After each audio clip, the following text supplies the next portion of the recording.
So you kind of know me, and I kind of know you now because we've been introduced. And I guess, Brian's not going to introduce me. I'll do that. I want to thank Brian for inviting me here. So he said, hey, you want to come up and do a seminar? And I said, sure, why not? So I threw something together for you. And what the idea was is, as we'll get into this, this is the seminar. And clearly we're not going to be able to do all of it. We're going to do most of it, bits and pieces of it. And at the same time, I want you to feel free to ask questions as we go. But I don't even do handouts, and I stopped doing handouts because, one, they're distracting, and two, most people don't look at them afterwards, and three, it keeps you from being engaged in the process. And that's a lot we're going to talk about today is, what is some of the difference between, classical methods of teaching and modern methods of teaching. And here's the reality. If you want to have the experiences of classical Kabbalists or alchemists or yogis, then you have to practice in the same way they did. Okay? And that doesn't always mean you have to be in a cave, but it certainly does help to a degree. Okay? And it doesn't mean you have to be putting horse dung around your retorts, but it does help that you really get an understanding of some of the experiences that they went through. Okay? So in some ways, we're really blessed by the wealth of information that we have and the ability to get so much relatively so easily and quickly. But it's also a deceptive wealth. It makes us think that the whole path is easy.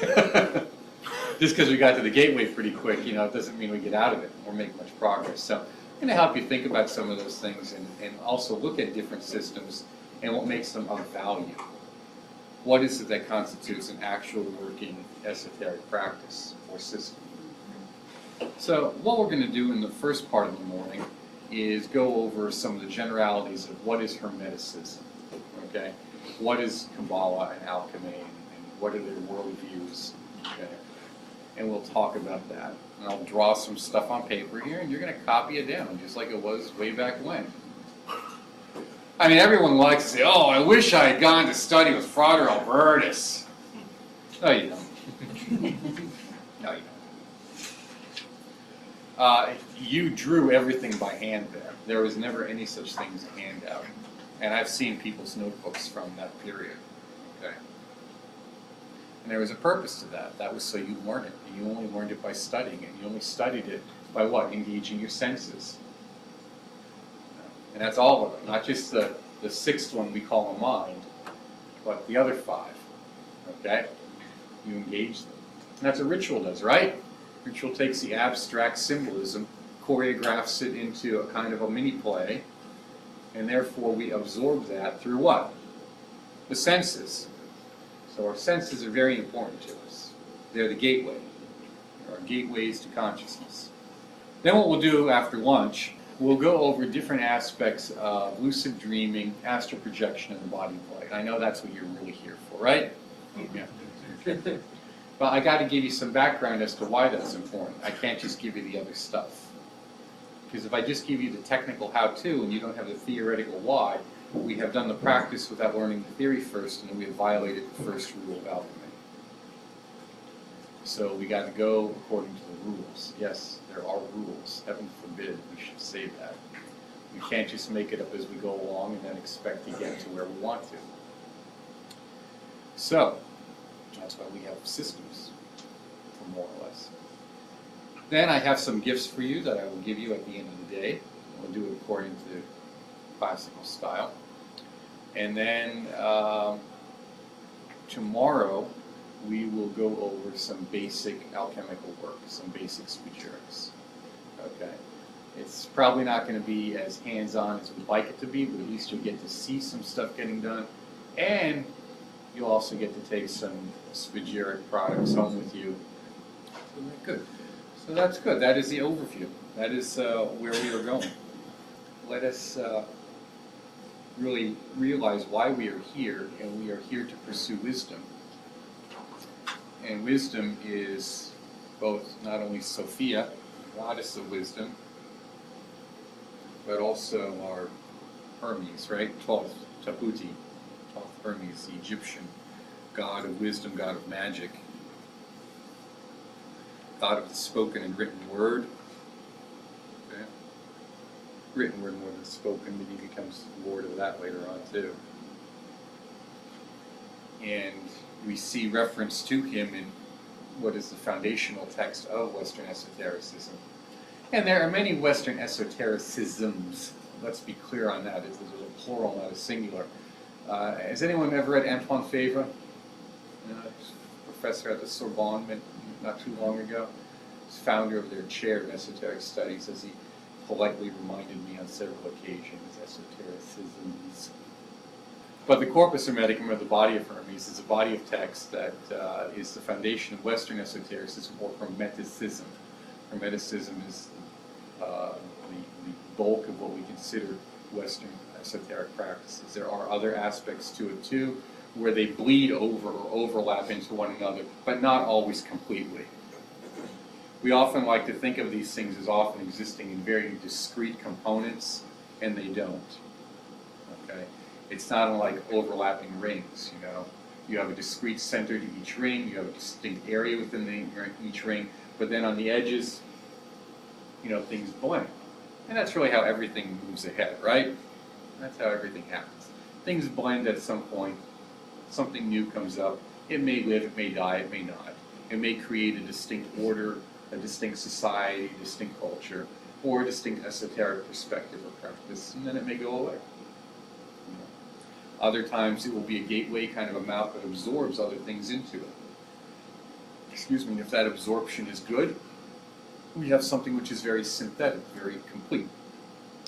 It has a certain homogeneous appearance to it, even though we know that other things are brought in. It's digested, if you will.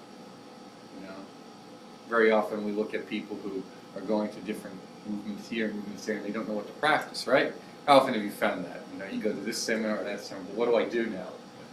You know, I've got my 8-sided mirror in the right place in my house, and I've got my Indian Buddha in the corner, and I've got my eagle feather, although it's from a protected species. I got it legally online, promise honest I did, not too much guilt here, stuff, and I've got my fair trades incense from whatever else. But other than being confused and guilty, I simply don't know what to do. It doesn't work for us, though. Well, hopefully it will at the end. And that's really what the morning is going to talk about, because if I don't give you the morning, you don't understand what works, how, and why. Okay? So that's very good. And with anything traditional, we have to look to what is our archetype, our idea of wisdom. And of course, this is Thoth, it is Hermes. It can be Mercury if you go with more of the Greco-Egyptian stuff, but it's usually Thoth, Hermes, Mercurius. They blend together at different points. And we look and we say the prayer, and the prayer is always just an invocation, meaning we're calling something out to come and be present with us, but it's also an aspiration. It's something within us that we aspire to bring forth. It's always one and the same, because this idea of inner and outer is an illusion. It is not.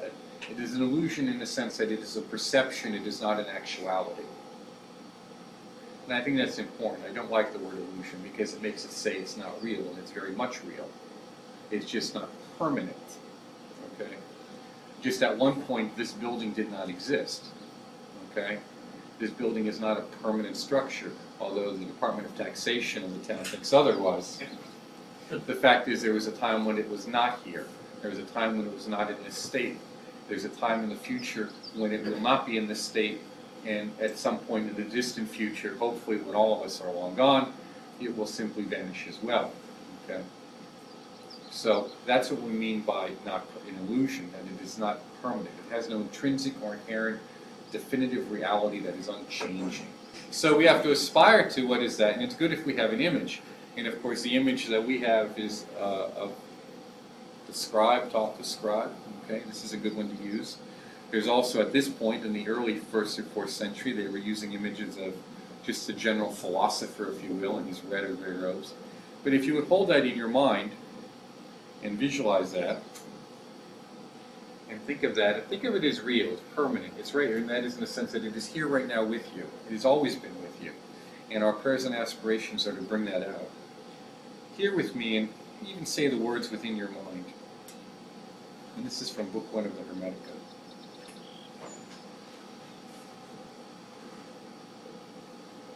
Holy is God, the Father of all, who is before the first beginning. Holy is God, whose purpose is accomplished by his several powers. Holy is God, who wills to be known and is known by them that are his own. Holy art thou, who by thy word created all that is. Holy art thou, whose brightness nature hath not darkened. Holy art thou, of whom all nature is an image. Holy art thou, who art stronger than all domination. Accept pure offerings of speech from soul and heart uplifted to thee, thou of whom no words can tell, no tongue can speak, only silence can declare. I pray that I may never fall away from that knowledge of thee, which matches with our being. Grant thou my prayer, and put power into me, that so having obtained this gift, I may enlighten those of my race who are in ignorance, my brothers and thy sons. Wherefore I believe and bear witness that I have entered into life and light. These are wonderful prayers, and when you look at them and you listen to them, you can hear that they are both aspirations and declarations. That the prayer is a declaration of a cosmology, is a statement of a reality, a perception of the world. Okay? The universe. And you hear the same thing, when they said to Jesus, hey, to teach us how to pray. Now, of course, we have what was then became known as the Lord's Prayer. And it was not meant to be simply a rote repetition, but kind of a model. Because he said, when you pray, pray this way. Okay. And of course, all of you remember from Sunday school, right? Remember, right? Our Father who art in heaven. Statement of fact. Hallowed be thy name. Name. Notice the notion of verb or word. Something which creates. How holy is thy word, thy name? Like title in a sense. Thy kingdom come. There's a kingdom, but a place of absolute rulership or power. Thy will be done on earth as it is in heaven. Earth, what's that? That's right here. Okay? Now what's heaven? Well, heaven for the ancients meant several things. One is it meant the celestial realms that is above the earth, meaning the stars, the planets, and all that. But also, what do we see in the New Testament? The kingdom of heaven is where? Within you. Within. Okay. The kingdom of heaven is within you. Give us this day our daily bread. Okay, so God is not just concerned with abstractions, but some real practical realities. Okay? And forgive us our trespasses. Now, it says, forgive us our trespasses, we forgive those who trespass against us. That's an interesting statement because it really says, treat us as we have treated others. The notion of karma, cause and effect. We'll get more into that later. The word is lead us not into temptation and deliver us from evil. When I was a child, my great uncle used to say that really meant strengthen us against temptation. That is, lead us, show us against it, like be the leader. Let me know what to avoid. Okay. Temptation would be those things which would weaken us or take us from our path. Deliver us from evil, of course, it's saying, the world isn't always a fun place, right? So, deliver us from evil. And then in the Catholic version it stops there, and in the Protestant version it says, for thine is the kingdom and power and the glory unto the ages. Amen. They add that last part. So it's a statement again of faith. It's an aspiration. And it's something that really anyone should spend some time contemplating and looking at, but also looking at all the prayers or aspirations in this manner. Okay? What are they saying about the universe and your place in it, and your relationship to things? Because that's ultimately what every prayer and ritual does. Every one of them. Can you repeat that statement? What you said right Every prayer and ritual is a statement of the universe, your place in it, and your relationship to everyone and everything else. One of the most interesting things about the early Hermetic period is, as John Anthony West had pointed out to me over dinner several months ago, my wife and I were having dinner with him in Pennsylvania. is, he said, one of the most fascinating things about Egypt is that Egyptian culture starts out at the high point and goes down from there. And you can see it. You can see it in the art. It starts at the high point and just kind of decays. And it's progression or regression of Egyptian culture into the Greco-Roman period. And the Hermetic texts that we think have come out of the Greco-Roman period were the period when Egyptian culture was at its lowest. And it really is an attempt to keep alive or the survival of the earlier Egyptian mystery cults. And for the longest time, it was believed that there was no real relationship between these small, texts that we have, the books of the Corpus Hermeticum, and the Egyptian mystery cults. But that has been pretty well disproven academically sometime in the I think the 1990s. This was not just a late 19th century occultist's hope or dream, but that it was a reality. There was a connection between them. But what's interesting is because it's written at a time when the empire was in decay, you see an interesting statement. And the statement in those is that wise words, although written by my decaying hand, remain imperishable through time, imbued with the medicine of immortality by the All-Master. Be unseen and undiscovered by all those who will come and go, wandering the wastelands of life. Be hidden until an older heaven births a human beings who are worthy of your wisdom. And having sounded this prayer over the works of his hands, Hermes was received into the sanctuary of eternity. These were the last words of Hermes the First Great. So you see, even within the Hermetic tradition, this notion of hiding the teachings, that the teachings are hidden. And they're not hidden necessarily because they want to be, but because they have to be. They're hidden because of the situation of the time. Remember earlier, everyone knew where the Egyptian temples were, right? You can go up and knock on the door, and if you got lucky, you get in and maybe spend the next 25 or 30 years of your life there. And if not, maybe you'd get to clean the stable. But anyhow, people knew where the mystery temples were. But at this point, that was no longer the case. Okay?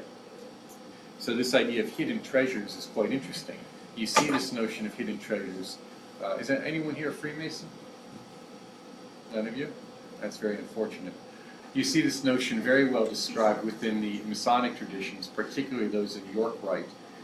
York Rite meaning those degrees which have to do with the Temple of Solomon and culminate in the degree of Knights Templar. Okay? The rituals, which are fantastically enacted, have to do with hidden treasures in and around the Temple of Solomon. Okay? And of course, this has given birth to a host of ideas of that treasure being an actual physical treasure, which I'm sure some of it is. Although I would think that's probably been found for the most part, or carried away during one or more conquests. Okay? But this notion of always seeking for what is what? Hidden. Seeking for what is hidden is a constant theme across the board in most Western esoteric practices. You see on the Grail quest, or this Philosopher's Stone. So we have an overview of the path, which is important to know. You need to always have an overview. Where are we now, and where are we going? As Napoleon said, I don't feel at home until I've seen a map of the place. And really, either should you. Okay? That way you don't wander. Always ask someone, okay, what is this path? Okay? What do we call it? What is the name of it? The actual name for Buddhism, we translate Buddhism as awakening, path of awakening, or becoming awake, which is a common theme again in the West, to be awake. But if you talk to any of the at least Tibetan lamas, the words which they use to describe what they do is inner transformation. Inner transformation, which is a lot more active. The idea of awakening is very nice because someone else can awake you, but someone else cannot inner transform you.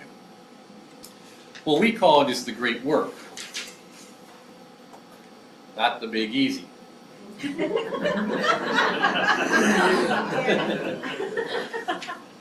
nothing easy. I like this. The great work is before all things the creation of man by himself, that is to say, the full and entire conquest of his faculties and his future. It is especially the perfect emancipation of his will, assuring full power over the universal magical agent. That is the astral powers or energies, the mind. This agent disguised by the ancient philosophers under the name of the first matter, determines the form of modifiable substances, and we can really arrive by means of it at metallic transmutation in the universal medicine. This is not a hypothesis, it is a scientific fact already established and rigorously demonstrable according to Eliphas Levi in his works on transcendental magic. That was written probably around 1855, 1860, 1865. The destiny of man, as we have said, is to make or create himself. He is and will be the son of his works, both for time and eternity.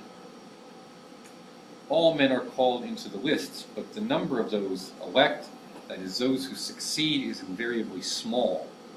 In other words, the men who are desirous to attain are numbered by multitudes, but the chosen are few.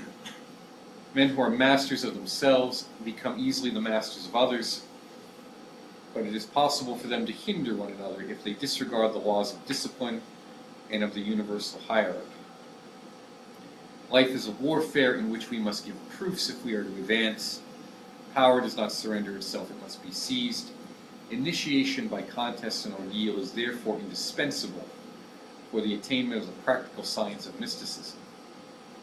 The essential laws of nature, that of initiation by effort and by voluntary and toilsome progress, has been misconstrued fatally in the end of Eliphas Levi.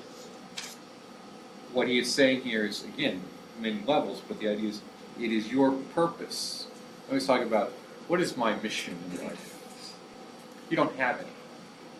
Okay, you're not a secret agent waiting to go to the Dropbox to find a little card from God that says, and your job is. So that's the point. You don't have a mission. There's nothing you're supposed to do. And this idea of what am I supposed to do, shoulds, oughts, and oughts, is probably one of the things that holds more people back from doing anything worthwhile than anything else. It's essentially guilt. What should I do? What ought I do? Like that. Your job is simple. You're to make who you are. Not even discover, because that implies there's something to discover. You are to make yourself. That is your sole function.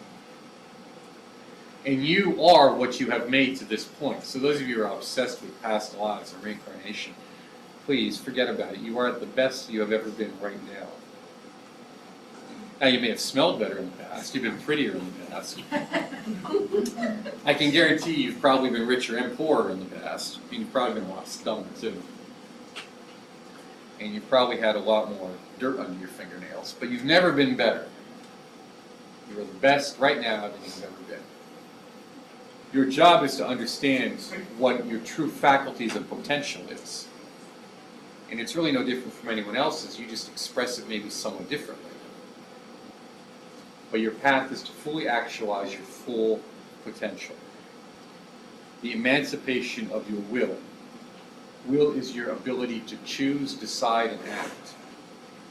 An unwavering will is probably one of the hardest things to accomplish, and yet one of the easiest. It's a great irony, isn't it? Especially you get in your staring contest with your dog at break.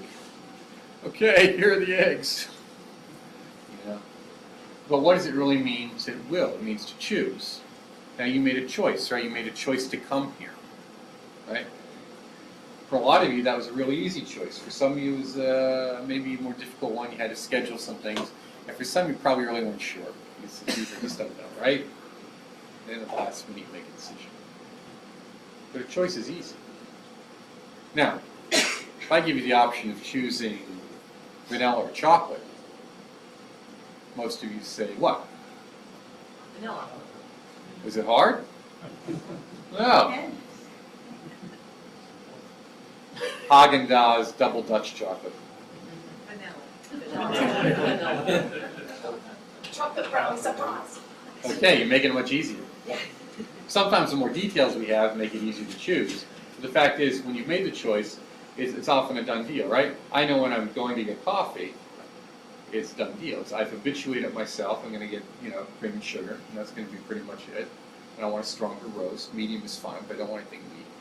And one could say that's a function of habit, okay, which in some ways it is. But at the same time, it's very easy. It serves. That's what I want, and I know it.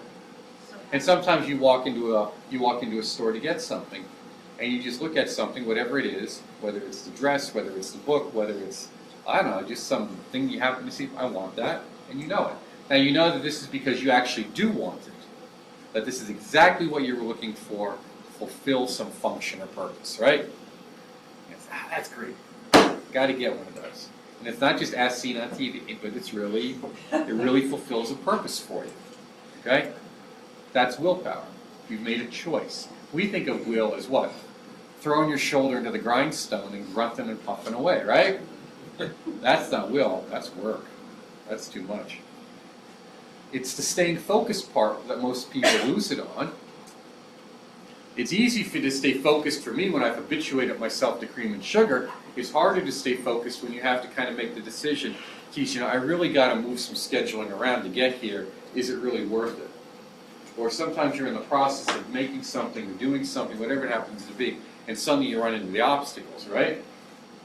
The obstacles, oh, geez, do I really want to do this? This is tough. Well, you can if you stay focused on what? The end goal.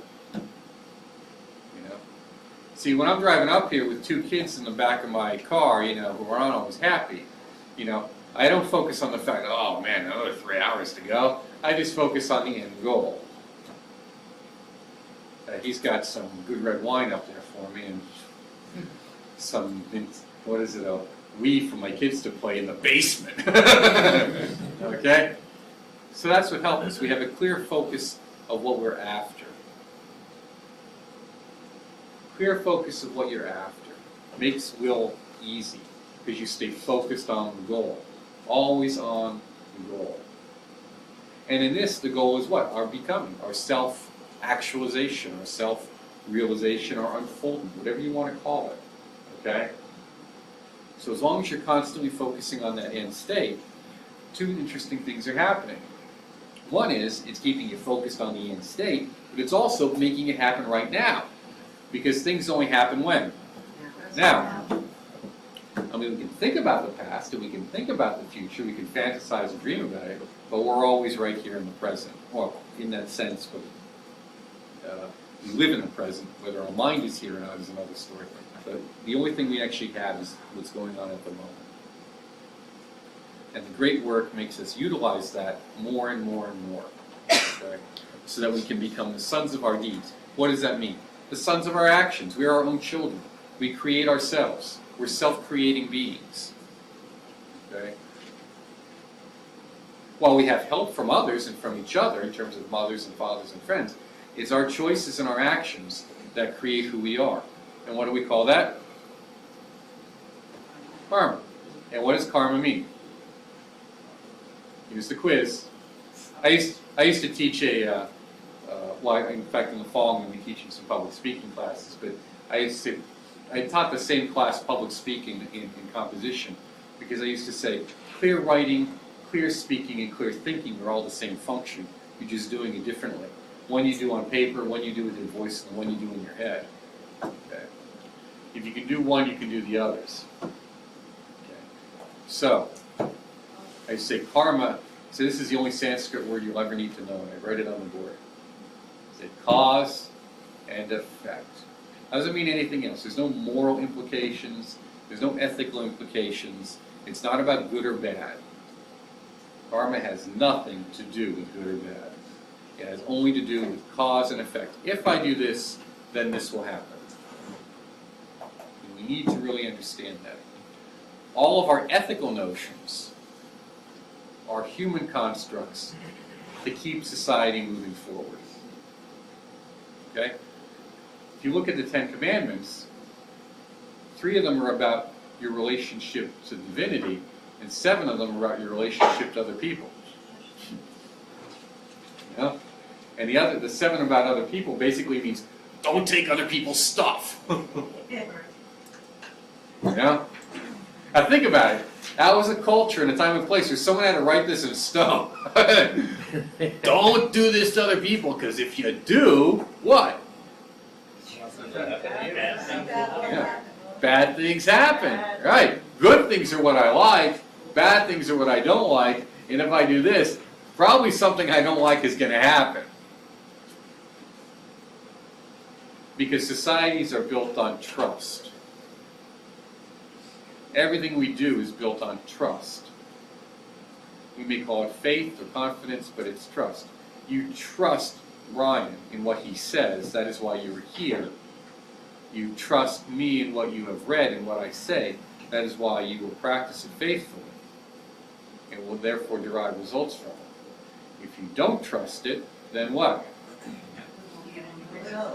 And you wouldn't show up because it's just, you know. In fact, there was a time not too long ago, you know, when almost everything we did was based on trust. Farm villages and the whole entire economic system around them was one of trust. Oh, sure, they kept detailed ledger books, but there wasn't a lot of currency in circulation. There wasn't a lot of coin. People fundamentally traded goods and services, kept ledger books about values, and at the end of the year would go to the local bank and reconcile that against cash on hand, if possible. Whole thing's trust.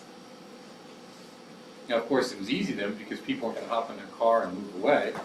You know, all their collateral was probably within visual distance. But it's, again, trust. There was a man and woman anthropologist who did a study. They want to see why were some places wealthier than others. So they went to a village in southern Italy. And villages in these places are strange. If you haven't seen them or been to them, they're not like what we think of. And particularly in the south, no one really likes to travel much south of Rome for a variety of reasons, and it has to do with trust. Okay? And there, no one really trusted anyone, and they hadn't trusted each other for a terribly long time. So the village was terribly poor. Because how can you create wealth if you're not going to trust someone? You can't, right? Same things with communal situations. Community situations that developed in this country from the, we'll say, the late 17th into the mid-19th century, many of them which are incredibly prosperous in Pennsylvania, in upstate New York, out in, I'm thinking in the Midwest, Ohio, some of the Indiana, and those areas, very, very prosperous because everything was done on trust. You know, people pulled their weight, whatever it was, whatever that meant. And it is the same here, trust. So when we deal with karma, we're dealing only with cause and effect. And if we want certain effects, what do we have to do? Certain causes. We have to create the causes. And if the effect is enlightenment or illumination, what do we need to do? Create the causes that will be beneficial to illumination. And moral teachings, ethical teachings, are fundamentally a foundation to help us get there. And I know people don't like to hear this. It's hard. It's such Sunday school stuff. What does this have to do with the great mysteries? I can't do whatever I want. Well, you can. Whatever you want. You've got to be responsible for it. So how is the cause and effect determined? By God determining if you do this, it will affect that. This will affect that. There's no determination in the sense that some arbitrary being defines it any more than there's something arbitrary. But if I take a stone and I throw it in a puddle and I get ripples, everything we do is a ripple. So the effects represent many things. One of it's fairly complex in one level. I mean, our intention has a great deal to do with it on one level. And that's where it can become very difficult to understand why some people do what they do. Okay, but on the basic day-to-day level of our fundamental interaction with other human beings, it's about simply being pleasant and nice to them and looking out for their best interests as you would your own. Yeah. Now, how do you know what the best interests are? Well, that's where you have to get some wisdom. You can do the right things for all the wrong reasons. We see that often every day. So that's where the wisdom part comes in. I once had a Lama say to me, I said, you know, Americans, they have a great deal of compassion, but very little wisdom. Very little wisdom. I said I know. I know. It's easy to talk about compassion and get other people to spend other people's money on programs that make you feel compassionate. It's another thing to actually see what is the effect of what I do. If I do this, what will the effect be? And then what will the effect of that be? And then what will the effect of that be? It's like a game of chess. You have to think 3, 4, 5 moves ahead. That's why chess is such a difficult game, because people aren't used to thinking in terms of cause and effect. Chess is the perfect game of cause and effect. Can you think 4 moves ahead? Now, maybe not for chess, but how about your life? Now, in some relationships, you know exactly what's going to happen if you do something. Oh, you know, because you've seen it so many times. And unfortunately, those are the relationships you need to walk away from, usually, rather than the ones you need to keep.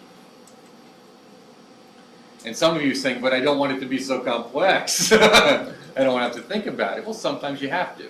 But other times it's just saying, you know, to really be genuinely sincere in your best aspirations for yourself and for others, and treating them as you would yourself. That's why Jesus, you know, said, you know, you give you 10 commandments, and kosher law had 613 total commandments, and said, look, I give you 2. Does anyone know what they are?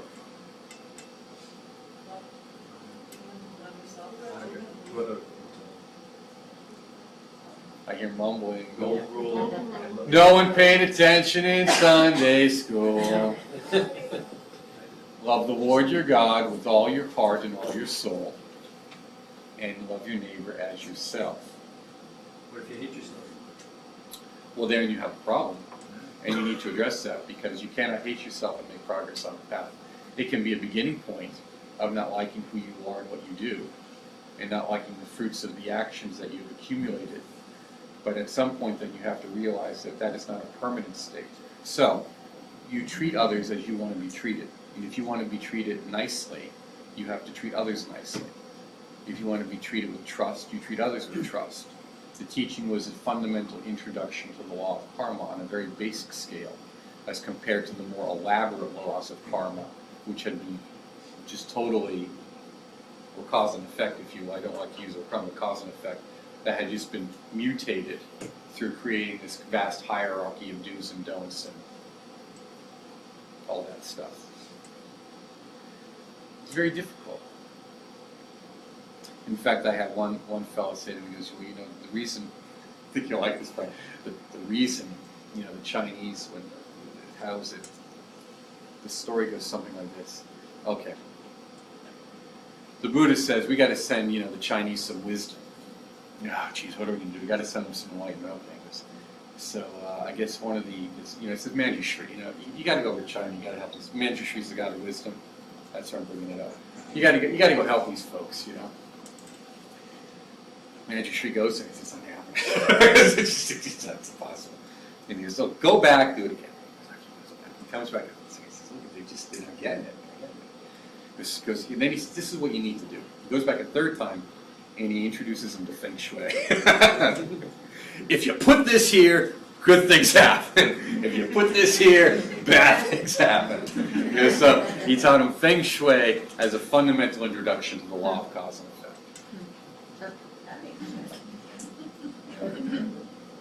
Everything gets concrete over time. So, I thought you'd like that. So your destiny is to make yourself in the image you want to be made into. And if that is a divine image, then that's what you do. If that's something else, that's your choice. But you must do it through your own work and effort. There is no welfare spirituality. There is no free ride. You must do it in and of yourself, of your own effort, your own work. It is overcoming obstacles. Those obstacles are fundamentally our weaknesses, our ignorances, those things which we would prefer not to deal with. That is why it is hard. Where are we going? We're going to illumination. And what is illumination or enlightenment? It's simply that it is light. It is light without a shadow, because it's the light that exists beyond duality. And this is literal and figurative. It is a unity or a harmony that regardless of events that unfold around oneself, it is an objective view of the subjective nature of existence, and thereby universal or cosmic. Illumination is by no means distant, but it is immediate. It is never realized in the past or the future, but is always in the present. Illumination is just that. It is always present. It is light. There is no shadow to it. Right? Shadow is duality. Illumination is beyond that. The illumination gives us insight into duality, but it gives us a pure view of it. See, our view of duality is I like, I don't like, this is good, this is bad, I'm happy, I'm sad, oh. I regret the past, I fear the future. Oh.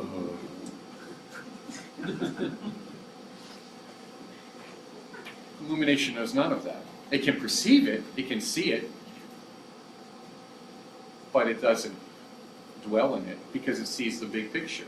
It experiences the big picture. It's all-inclusive. Therefore, it understands cause and effect.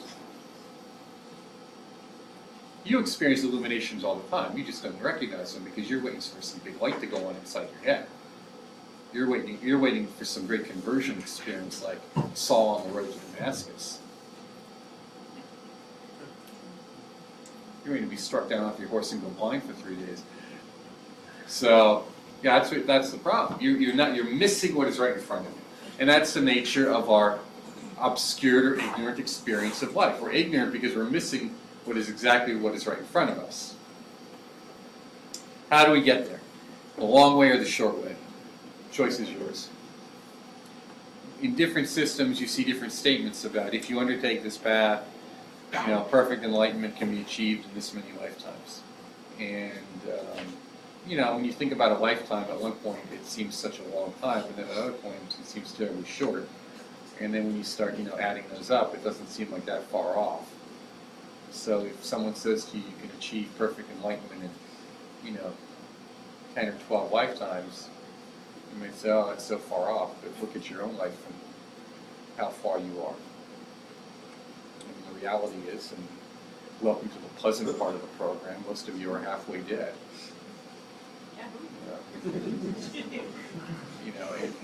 And that's part of the reality that we'll be talking about later on about why we do any of this at all. So the short way is usually such things as alchemy, particularly mineral or metallic alchemy, and of course it is dangerous, it is expensive, and did I mention that it's dangerous? Yeah. Those of you familiar with Tibetan practices, the Vajrayana is considered the short way, the diamond path, and it is filled with many potential problems that most people don't really grasp when they undertake the practices. In the West, that would be certain forms of ceremonial magic. I think the Golden Dawn probably best embodies some of that, because the Golden Dawn is not really a magical system in the classical Western sense as much as it is a magical mystical system, more in the theurgic sense. The things that are within the Golden Dawn, the classical or medieval magician would never recognize. They don't even know what they are. Such things as the assumption of the God form, the body of light, the middle pillar exercise, the psychic centers. These were not known to these people. They had no knowledge of them. And when you do see some vague references to them, they're just that, they're vague. So the Golden Dawn is kind of an example of a modern meaning late 19th century attempt to formulate a lightning path. And of course we saw that thing exploded within 12 years of its creation. And has never really solidified itself since. And we'll talk about some of the reasons why later on. The long path would be paths of general mysticism, but of course, let me tell you, the path of devotion is considered the quickest path. I know most magicians hate that because they're so cerebral. They want to think that it's all about their little wands and painted swords. But the devotional path is the quickest, particularly if you have a deity that represents an archetype for you that you really have an affinity to. Any path undertaken without a devotional aspect is going to be sterile and dry, and inevitably will lead to a dead end, which I think is one of the major problems of the world we know, both past and present. It opens with devotions to Ma'at, or the goddess of justice and truth, but you never see that really go anywhere. And of course, Ma'at, or truth, is what? Perfect balance or harmony. It is that, perfect state, wonderful goddess to work with. And all gods and goddesses are the same, more or less, in the sense that all goddesses are just reflections of a single principle, and all gods are reflections of a single principle. But, we undertake this either the long way or the short way, knowing the risks involved of each path and the requirements of it. And why do we do it? Why do we undertake this path? Well, because initiation is to relieve us of the fear of death. This is something I'm sure most of you really have not gotten good teachings on. You will die, as I have said. You must accept this and embrace this immediately if you're going to make any work on your journey worthwhile. Because without it, you're simply wasting your time. You may do all the creative visualizations you want to get a new car, or to get a new boyfriend, or a new girlfriend, or to heal some illness, which is admirable. But all of your efforts are focused on such temporal, that is, dualistic notions, things which are clearly of a very limited nature. That is not to say they are bad. They are necessary. We need places. We need our cars to get here. We need money to put gas in the tank. We want to have a nice room like this to sit in. We're very grateful for it. We say thank you very much to Brian for making this available to us, for even conceiving of it in the first place, and then conceive of it, first in the mind, then to undertake the actions to make it possible, so that we can all come here together as a group to help each other in our journey. All of these things are very, very important. However, they must be focused towards the final destination of our most perfect inner illumination. Okay? We must dedicate all our energies to that. And we can do all our temporal things can be dedicated to that too. All of our work can be done to that. And it does not mean that you spend your days in some healing profession with sandalwood incense burning, little candles in the background, saying, oh, why can't I get third-party reimbursement? It would be so much easier if they just saw how great I was. No, anything you do is a possible way of bringing enlightenment to yourself and to others. Anything that you do. I don't care what profession it is. Even some of the more illicit ones oddly had that opportunity from folks that I've known on the path. Everything, you have to recognize it. And you recognize that by recognizing that your actions here have effects. How can I manage those effects so that they're in everyone's best interest? And best interest is not just the temporary relieving of their suffering and pain and their ignorance, but their ultimate awakening, their ultimate illumination, just as that is what is best for me. We reject, as we have there's kind of a Hermetic renunciation that we'll talk about. We reject the material world as the ultimate source of our being, but we accept it as the reality that we live in and the vehicle for our growth. Therefore, what we reject is not the world, but false notions and ignorant clinging and attachments to it and what it offers us. This is very important. Within Hermeticism, we do not reject the physical world. Not certain aspects of Gnosticism do, and certain aspects of Gnosticism and Hermeticism do not. We do not reject the material world. What we reject is false notions and clingings to it as an ultimate source of happiness, or as the only thing that matters. We recognize that material life is the basis for our experience, and therefore the basis for our ultimate awakening. What do we need for the journey? We need ethics and morality. In addition to the Sunday school teaching, which I have painfully reminded you of, I will go over the 6 laws of the Fraternity. These are from Michael Mayer's Laws of the Fraternity of the Rosy Cross. Rosicrucianism, or the expression of the Hermetic current in Europe, Central Europe in particular, in the early 17th century. The 6 rules are described as having come from CRC, or Christian Rosenkreuz, to his followers. And it says, and Mayer comments on them. He was physician to Rudolf II, the Holy Roman Emperor.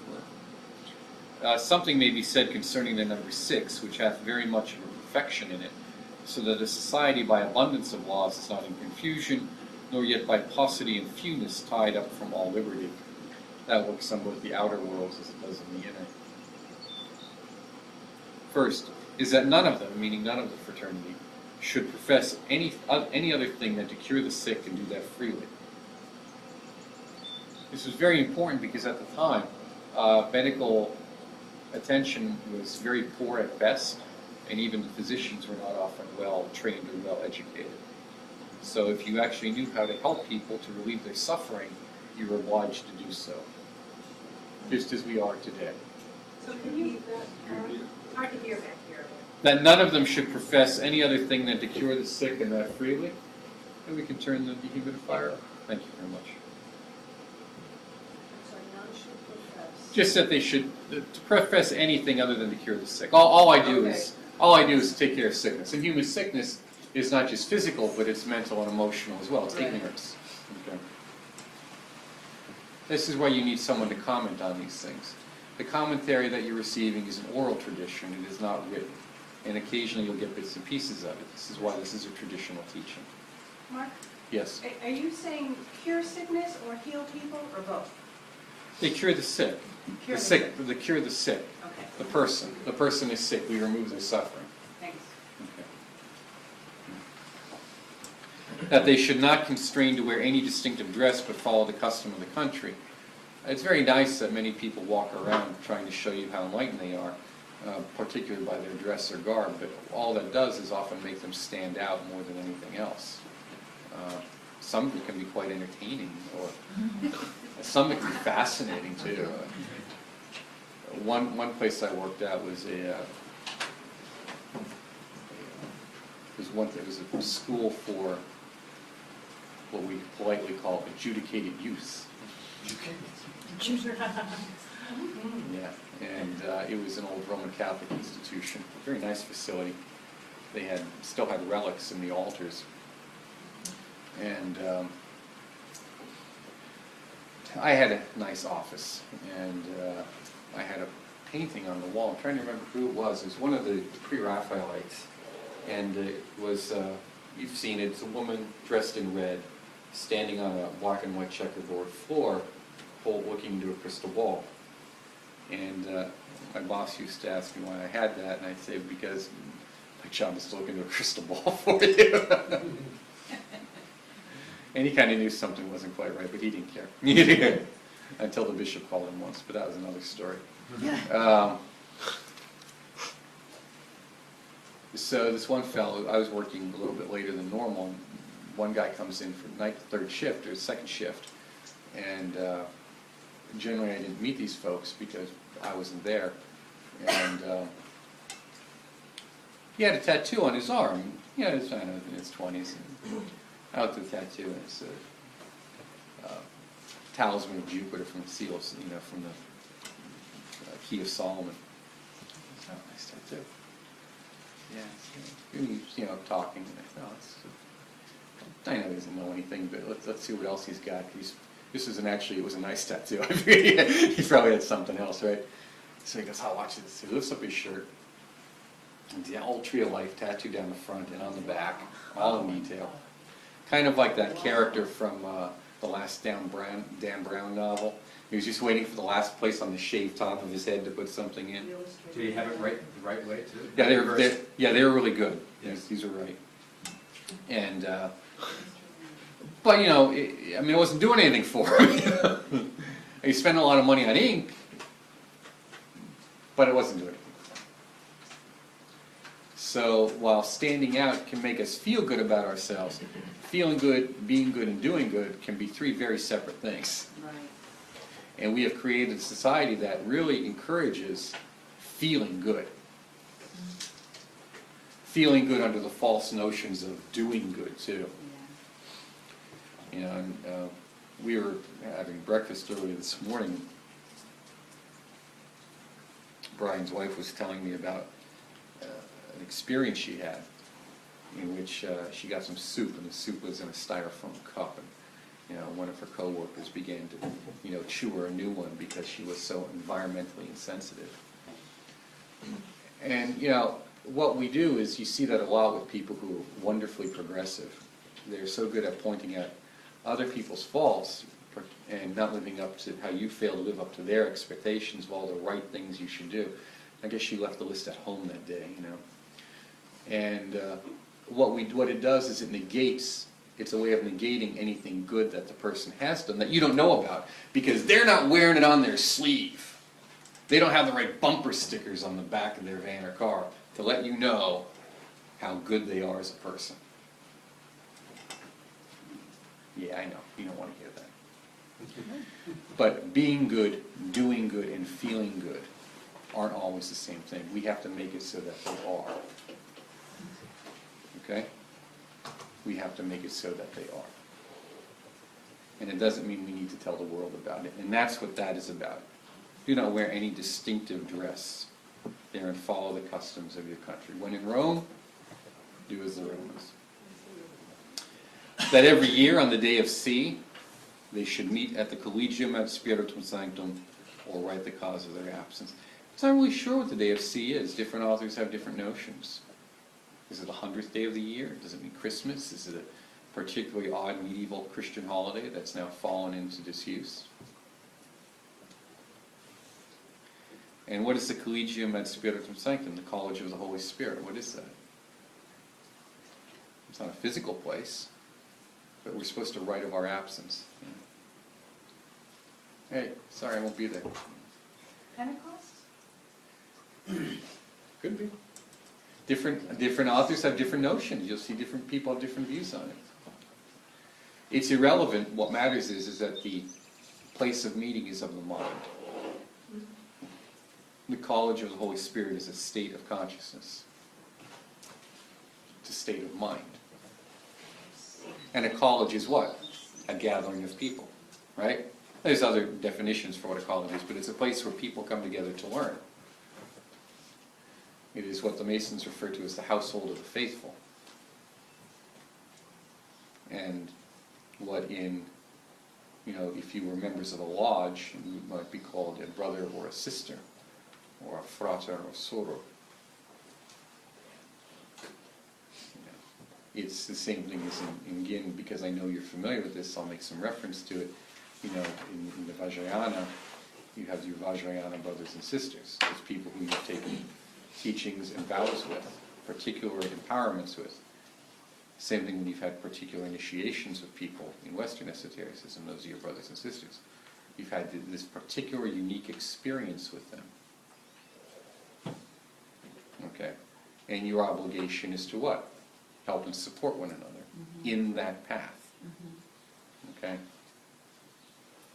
More about that later. Excuse me, Mark. Day of C, letter C, or Letter day of C. C, Holy C, S-E? Letter C. Letter C. That's what I said. Different people have different notions. So the letter C Could mean Christmas, the day of Christ. It could mean the 100th day of the year. It could mean anything. Okay. It's irrelevant to us at this point, okay? I'm just saying that the point is that these people would meet together in a state of mind. Okay. Just as we must come together to meet in a state of mind. Okay? We come together here to meet in the proper state of mind, which is what? To learn and to support one another in that learning of that particular path and function. Okay? Everyone should look for some worthy person of either sex who after his decease might succeed him. See, it's not all about you, contrary to what, you know, modern media might want you to know. You have to take someone or find someone who you can teach what you've learned to so that this does not die with you. And that's what traditions are all about. That's what lineages are all about. Okay? is you pass on what you've learned to the future. And the reason is very simple. As one fellow said to me, tradition is the gift I give to myself in the future, so that we don't have to reinvent the wheel. Okay? As one Lama said to me, I play leapfrog with my teacher till both of us reach enlightenment. He is born, he teaches me, he dies. I am alive, he is born, I teach him, I die. And it goes on and on and on until we both reach enlightenment. Okay? Much of what I tell you is only possible because of what I was taught, and I was not read it in a book. I didn't get it from a correspondence course. It's from what was taught from you by my great uncle, and was taught to him by his father, which was taught to him, okay, by others.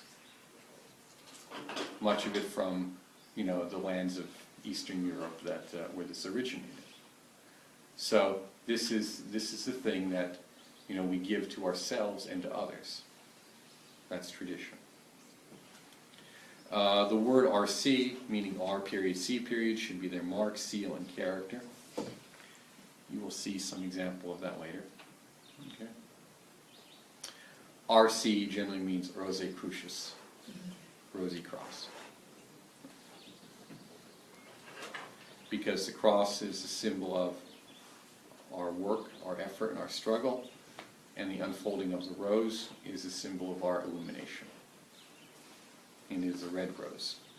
It is a Tudor rose, which is a typical 5-petaled rose, classically given. The modern roses, which have more than 5 petals, were a creation of the, I think the 19th century. But someone else could probably, my wife could probably tell you better. Or someone can just Google it if they care to. Okay. And that the fraternity should conceal itself every 100 years. And that's interesting because this talks about the notion of cycles, which we will talk about later when we go about cycles. Right now we live in an abundance of cycle where all these teachings are available, and yet there's a time when they were not. And there's a time in the future when they will not be again. Should seal itself?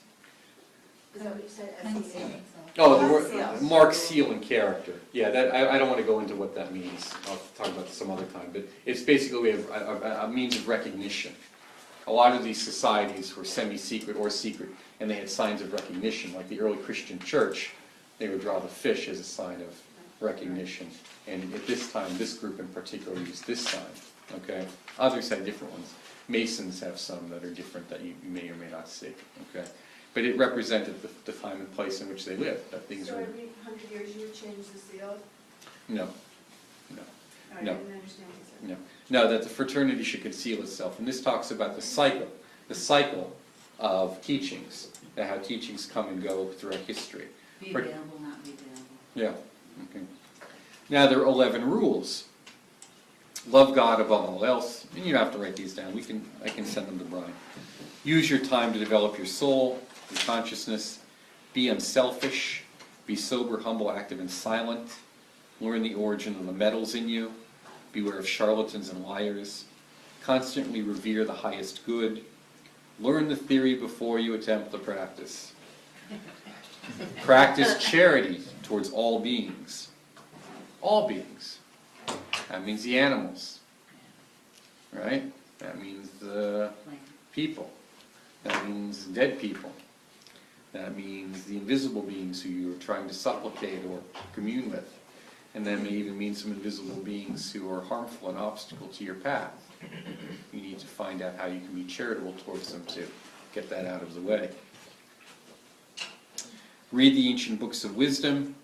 Strive to understand their meaning. Don't just read them, try and understand them. Then there are 16 secret signs. A member of the order is patient. He is compassionate. He is incapable of envy. He is not a braggart. He is not proud. He is not debauched. He is not greedy. He is not easily roused to anger. He thinks no evil of others. He loves righteousness, loves truth. He knows how to remain silent. He believes what he has learned. That is, has faith in what you've learned, what you've experienced. His hope does not fail, meaning he's eternally confident. Hope doesn't fail. You just say, you have the goal and you're moving towards it. Okay?